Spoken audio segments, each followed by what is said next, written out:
kingine cha kisha maliza sasa kuwaingizia mikondo, kuwaingizia masomo yao. Unaenda hapo kwenye subject, tuweke kitu inaitwa time off. Time off ni nini? Time off ni kuipa somo condition. Kwa mfano, pesa ni civics, unakuja kwenye time off hapa. Unaangalia hapa, kuna tick, kuna Monday mpaka Friday. Sasa time off maana yake unaweka tick sehemu ambapo hilo somo likienda linakuwa halina shida yoyote. Sawa? Kwa mfano hapa nimeweka x, na maanisha kwamba hili somo lisije likaja tunapokuwa tunaendelea kugenerate lisije likaja hapa, kwa sababu hapo labda kuna debate au kuna nini. Sawa? Unamaliza na click okay.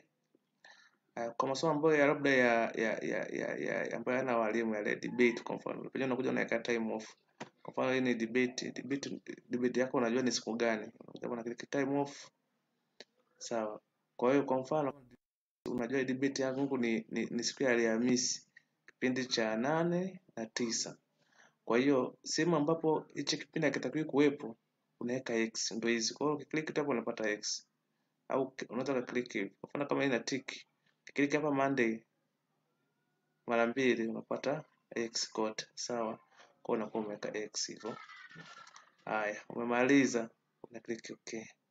Lakini bado tutakuja kwa masomo ambayo hayana walimu haya. Sawa? Kwa mfano ni religion. Sawa? Maana kuja unlocate mwalimu yoyote. Una double click, unakuja hapa new lesson. Kwa wale ambao ni new lesson, unakuja hapa new lesson, unakuja hapa upande wa teacher. Unakuja na click out teacher, majina ya walimu yatatokea, lakini ukiscroll mpaka chini huku utakuta na kipengele kimeandikwa without teacher.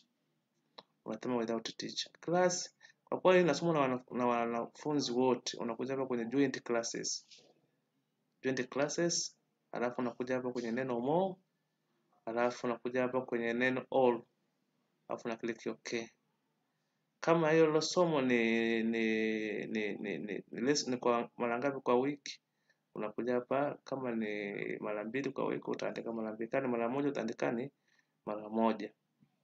Ni urefu wake ni single au double, unakuja hapa. Kama ni single au double unaweka hiyo somo la extracurricular. Kama ni religion, kama ni double basi utaweka hapa nini, utaweka hapo double na click okay. Kwa utafanya kwa masomo yote ambayo hayana walimu.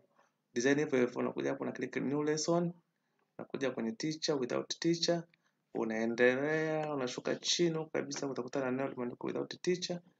Then unakuja hapa kwenye class, kwa kuwa inafundisha wanafunzi wote, ndio hapa kwenye joint class.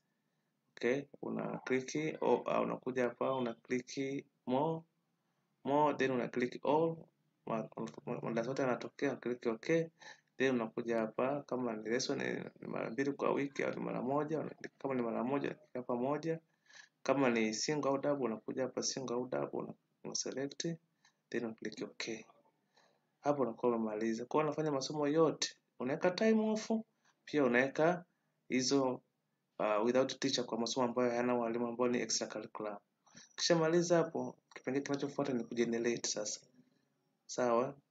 Twende kwenye kipengele cha kugenerate.